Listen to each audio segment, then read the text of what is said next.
আমার কলকাতা নিউজ, কথা হবে সামনাসামনি।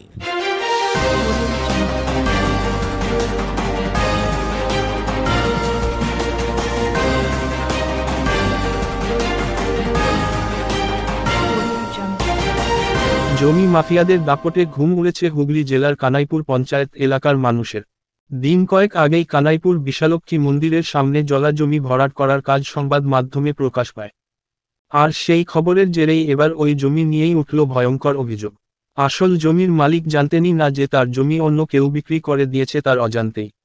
সংবাদ মাধ্যমে জলা জমি ভরাটের খবর দেখেই জমির আসল মালিক অমল চট্টোপাধ্যায় জানতে পারেন তার জমি তার অজান্তেই কেউ কিনে সেখানে কাজ করছেন।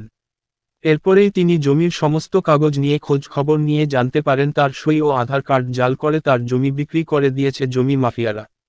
এদিন তিনি জানতে পেরেই পুলিশের কাছে লিখিত অভিযোগে দায়ের করেন। এই বিষয়ে জমির মালিক অমল চট্টোপাধ্যায় বলেন, তিনি এই জমির আসল মালিক, তার কাছে সমস্ত জমির কাগজ রয়েছে। আর দিন কয়েক আগেই তিনি সংবাদ মাধ্যমে দেখতে পান তার জমিতে কোনো ব্যক্তি কনস্ট্রাকশন করছে। এরপরেই তিনি সরাসরি জমির কাগজপত্র নিয়ে সার্চিং করে জানতে পারেন সন্ধ্যা রানী দাস বলে কেউ তার সই ও আধার কার্ড জাল করে তার থেকে নাকি জমি কিনেছেন। কিন্তু আদতে তিনি তার জমি বিক্রিই করেননি। এরপরেই তিনি তড়িঘড়ি কানাইপুর ফাঁড়ির পুলিশের কাছে লিখিত অভিযোগ দায়ের করেন। তিনি আরও বলেন, কানাইপুর এলাকায় এরকম জমি নিয়ে অনেকের সমস্যা হচ্ছে বলে শুনতে পারছি, কারো জমি অন্য কেউ জালিয়াতি করে বিক্রি করে দিচ্ছে। এই বিষয়ে নিশ্চয়ই কোনো বড় চক্র রয়েছে, প্রশাসনের কাছে আবেদন এই বিষয়টি জোর দিয়ে দেখা উচিত। তিনি আজ পুলিশে লিখিত অভিযোগ করলেন, এবার তিনি সমস্ত সরকারি দফতরে লিখিত জানাবেন ও কোর্টের দ্বারস্থ হবেন। এই বিষয়ে কানাইপুর পঞ্চায়েতের কেউ কোনো বক্তব্য দিতে না চাইলেও মুখ খুলেছেন প্রাক্তন পঞ্চায়েত প্রধান তথা তৃণমূলের জেলা সম্পাদক আচ্ছেলাল যাদব। এই বিষয়ে তিনি বলেন, তিনি যখন প্রধান ছিলেন সেই সময়ে কিছু জমি মাফিয়াদের বিরুদ্ধে অভিযোগ জানিয়ে এই কাজ তিনি বন্ধ করিয়েছিলেন। কিন্তু এখন সেটা আবার মাথাচাড়া দিয়েছে। আর কেউ কেউ নিজেদের স্বার্থসিদ্ধির জন্য এই বিষয়কে মদত করছে। আর এই জমি বিক্রির বিষয়ে যার নাম উঠে আসছে সেই সন্ধ্যা রানী দাস আসলে আর কেউ নয়, কানাইপুর এলাকার একসময়ের কুখ্যাত দুষ্কৃতী ভোলানাথ দাস ওরফে বাঘা এর স্ত্রী। তৃণমূল সরকার আসার পর দুষ্কৃতী দৌরাত্ম্য বন্ধ করে দেওয়া হয়েছিল, কিন্তু এখন কেন এটা আবার মাথাচাড়া দিচ্ছে সেটা ভাবনার বিষয়। আর এখন যিনি জমি কিনে কাজ করছেন তিনি আগের দিন যে ঘুষ দেওয়ার অভিযোগ করেছিলেন, সেটা যেই ঘুষ নিয়ে এই দুর্নীতি করছে তাদের বিরুদ্ধে ব্যবস্থা নেওয়া উচিত। এই বিষয়ে বিজেপির জেলা কমিটির সদস্য পঙ্কজ রায় বলেন, কানাইপুর পঞ্চায়েত তৃণমূলের দখলে আছে, তাহলে তারা সমস্তটা জেনেই ধামাচাপা দেওয়ার চেষ্টা করছে। সারা রাজ্যে দুর্নীতি চলছে আর কানাইপুর তার বাইরে নয়। তৃণমূলের মতেই জমি মাফিয়াদের দৌরাত্ম্য বাড়ছে এলাকায়। আর কানাইপুরের এই ঘটনায় চাঞ্চল্য ছড়িয়েছে এলাকায়। এলাকার বাসিন্দাদের অভিযোগ, তাহলে কি এখন কানাইপুর এলাকায় নিজের জমি আর সুরক্ষিত নয়? কিভাবে জমির মালিকের সই আধার কার্ড জাল করে জমি বিক্রি করছে জমি মাফিয়ারা? প্রশাসনের উচিত বিষয়টি নিয়ে ঘটনা তদন্ত ঘটেছে। করা। ঘটনা ঘটেছে আমার সত্যতাকল্লই সম্পত্তি আমার বাড়ির সামনেই আর কি। দেখি হঠাৎ দুজনে এসে মিস্ত্রি লাগিয়ে কাজ করছে। তা আমি বললাম, ওদের কে কাজ করছে? বলছে আমরা বিয়েছে কিনেছি। আমি বললাম, কিনেছি কার থেকে কিনেছি? তো আমার জমি। তা দেখে শুনে কিনেছেন? তা বলে হ্যাঁ হ্যাঁ দেখে শুনে কিনেছি। আমি বলছি, দেখবেন আমার জমি আছে এখানে কিন্তু। তারপরে দেখলাম আপনাদের চ্যানেলের মাধ্যমে চারিদিকে একদিন হই হচ্ছিল যে এটা জলা জমি বুঝিয়ে, যাকে জলা জমি না, এটা অ্যাকচুয়ালি রাস্তা উঁচু করার জন্য মাটি কাটা হয়েছিল, সেই ক্ষেত্রে জল জমে থাকে। সাধারণ মানুষ তো সব জানে না জমির শ্রেণী কী। তা এটা আমার অ্যাকচুয়ালি আমার ভিটি জমি। তা আমরা আমাদের পূর্বপুরুষের জিনিস, এটা আমরা রক্ষা করার চেষ্টা করি আর কি, রেখে দিয়েছি। এবার আমার বাবা মা সবাই মারা যাওয়ার পরে আমি এই জমিটা এখন কি হয়েছে আপনার সমস্যাটা? আমার সমস্যা হচ্ছে, আমার জমি দেখলাম হঠাৎ একটা বিএলআর অফিস থেকে নোটিশ এলো গত 5 তারিখ দুপুর 2টোর সময়, যে ওই তারিখেই আমার নাকি 10:30টার সময় হিয়ারিং ডেট, 11:30টার সময় হিয়ারিং ডেট আছে। তা আমি আর তো ওই সময় আর যেতে পারবো না। তার আগেই আমি পরের দিনে আমি সাথে সাথে বিএলআর অফিসে দেখা করলাম। বিএলআর সাহেবকে বললাম যে, সাহেব আমার এই জমি আমি বিক্রি করিনি কাউকে, আমার খতিয়ান আলাদা, আমার দাগ নম্বর আলাদা, আমার রেকর্ডের জমি। তা কী করে বিক্রি হলো এটা? তখন উনি তড়িঘড়ি সব কিছু সার্চ ফার্চ করে দেখলেন এই তো 10/1/2024 তারিখে DSR 1 হুগলি এখান থেকে রেজিস্ট্রেশন হয়েছে। তখন দেখলাম, আমি বললাম আমার দলিলটা দেখান, দেখিয়ে দেখলাম আমার সই জাল এবং আমার আধার কার্ড জাল করে এই রকম। আমি বলি কে বিক্রেতা? অমল চ্যাটার্জি, আর ক্রেতা হচ্ছে সন্ধ্যা রানী দাস। আমি বলছি আপনি চেনেন? আমি বললাম আমি কী করে চিনব, আমি সই করলাম না যে তাকে আমি কী করে চিনব, আমি কে ব্যক্তি আমি কী করে জানবো, আমার তার তো ঠিকানা এখানে দেওয়া নেই, সই আছে। তা এই কথা বলার পরে উনি বললেন আরও 2-4 জন অফিসার, মানে যেটা কাগজে দেখাচ্ছে সন্ধ্যারানী দাস আপনার থেকে জমিটা কিনেছে, মানে সই জাল করে। হ্যাঁ, এবার উনি আবার তৃতীয় ব্যক্তিকে বিক্রি করেছেন, এরকম একটা ব্যাপার। সেটা তারা নাকি BSF এর কর্মচারী বলছেন, কিন্তু উনি যদি সরকারি চাকরিই করেন, কেন্দ্রীয় সরকারের কর্মী হয়ে থাকেন, উনি তো সার্চ করে দেখবেন যে এই রেকর্ডটা কার নামে। আপনি পুলিশে অভিযোগ আমি জানালেন? পুলিশে অভিযোগ জানাতে এসেছিলাম, আজকেই সকালবেলা এসেছিলাম। তা আমি প্রথমে কানাইপুর বিট হাউসে আসি। বিট হাউসে বললেন এটা FIR হবে না, এটা FIR করতে গেলে উত্তরপাড়া থানায় যেতে হবে, GDO হবে না, আপনি একদম ডাইরেক্ট ওখানে চলে যান। তা আমি ওখানে যাচ্ছিলাম, হঠাৎ আমায় এক ভদ্রলোক আমায় ফোন করে জানালেন আপনাকে উত্তরপাড়ায় যেতে হবে না, আপনি কানাইপুরেই যান, কানাইপুরেই হয়ে যাবে। তা কে আমি জানি না, আমি গিয়ে দেখলাম যে এক ভদ্রলোক আছে, তিনি আমাকে একটু সহযোগিতা করলেন। তারপরে শুনলাম সাংবাদিক উনি। আর মানে পুলিশ অভিযোগ করেছেন এখন? এখন অভিযোগ নিয়েছেন, আমার একটা GD নাম্বার দিয়েছে, এই নাম্বার নিয়ে আমি এখন আগামী দিনে এটা কি ভাবছেন? এরকমভাবে আপনার সই জাল করে, আধার কার্ড জাল করে? আমি আমার সরকারের কাছে আমি আবেদন রাখবো যে সরকারি সমস্ত সহযোগিতায় আমি যাতে রিলিফ পেতে পারি। এই জিনিস যেন কারুর না হয়, এই জিনিস বন্ধ হওয়া অবিলম্বে দরকার আছে। কারণ হচ্ছে আমাদের এত ভালো ব্যবস্থা থেকে, সব প্রশাসন সব থেকে কেন এই জিনিসটা হবে? মানুষ তাহলে তো জমি জায়গা রাখতেই পারবে না, এরকম জাল করে জমি জায়গা যদি নিয়ে নেয়। ঠিক, অনেকে তো লোকালে বাসই করে না, বিদেশে থাকে, সেই জমি চাবি তালা দিয়ে বাড়ি। কানাইপুরে তো এরকম অনেক ঘটনাই দেখা যাচ্ছে। কানাইপুরে আগেও শুনেছি এরকম ঘটনা। এটার পিছনে কি কোনো চক্র? এর পেছনে আমার মনে হয় বড় চক্র আছে, এটা অবিলম্বে তদন্তের দরকার আছে, একদম মাথাকে টেনে আনা উচিত, এটা আমার মনে হয়। ঠিক। যে জমিটা কিছুদিন আগেই দেখা গেল জলা জমি ভরাট করে একজন কাজ করছে, সেটা আমাদের সংবাদ মাধ্যমে প্রকাশও হয়েছিল।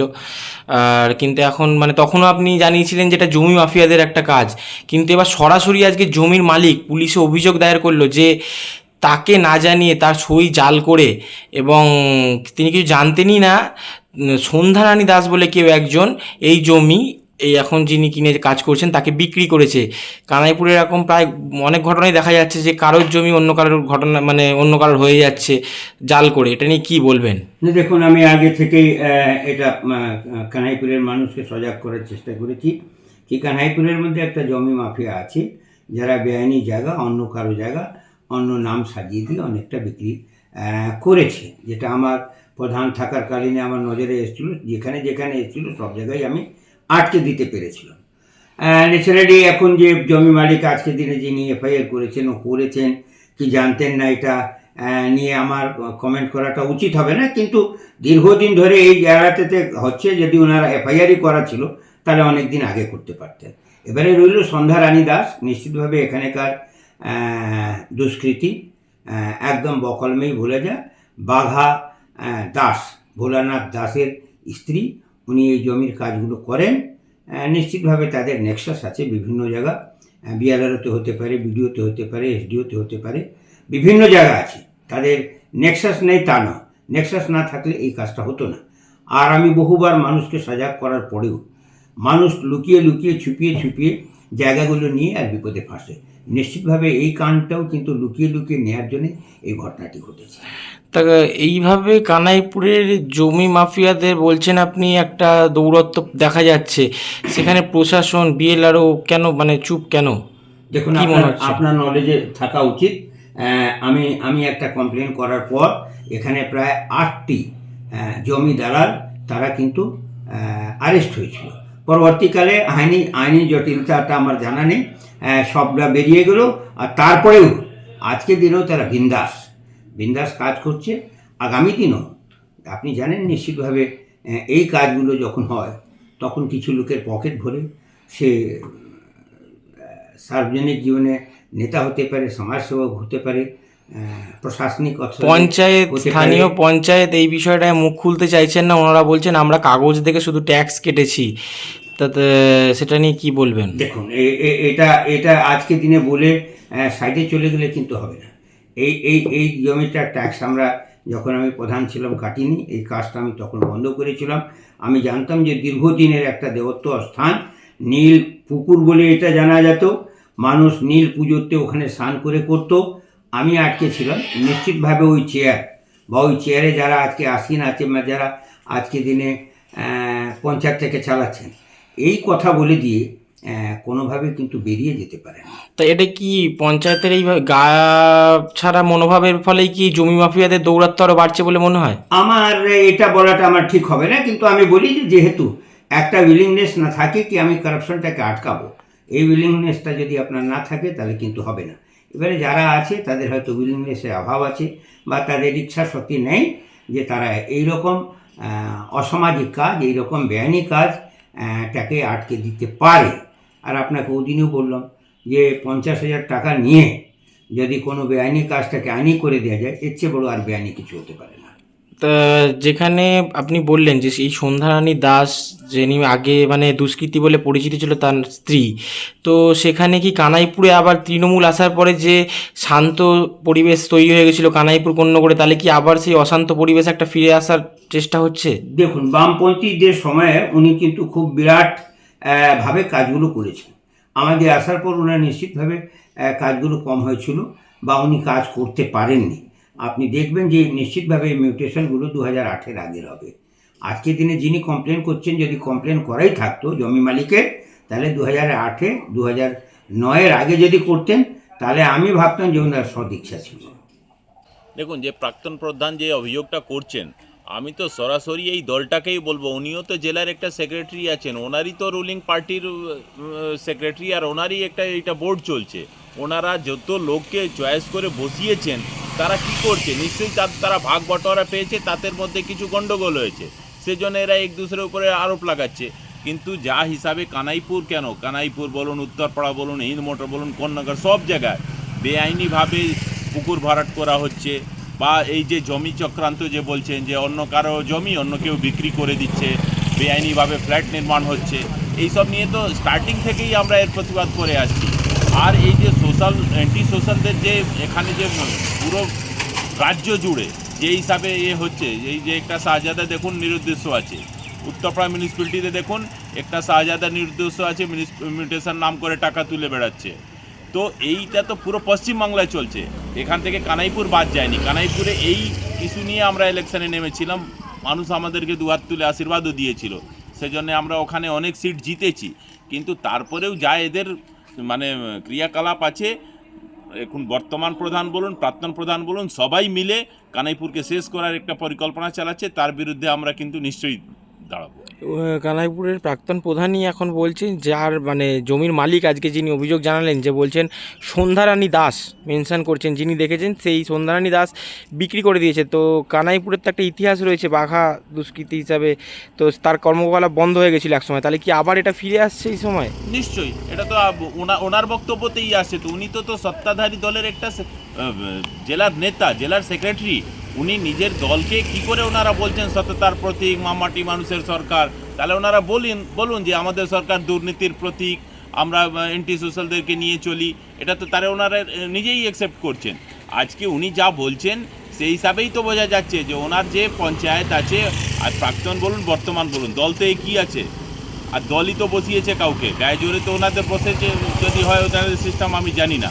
তো যে হিসাবে হচ্ছে, আমি বলবো উনি একটা জেলার বড় পদে আছেন, প্রধান বিরুদ্ধে ওনারা অ্যাকশান নিন, এটা তো ওনাদের অ্যাকশান নেওয়া উচিত। আচ্ছা, আপনারা কি বিজেপি ভারতীয় জনতা পার্টি দল থেকে এই বিষয়ে কোনো পদক্ষেপ নেবেন? নিশ্চয়ই, আমরা আমাদের যে ওখানকার দায়িত্বতে আছেন তারা এই বিষয় নিয়ে নিশ্চয়ই দেখছেন, আর নিশ্চয়ই এর বিরুদ্ধে কোনো বড় পদক্ষেপ। আমার কলকাতা নিউজ, কথা হবে সামনাসামনি।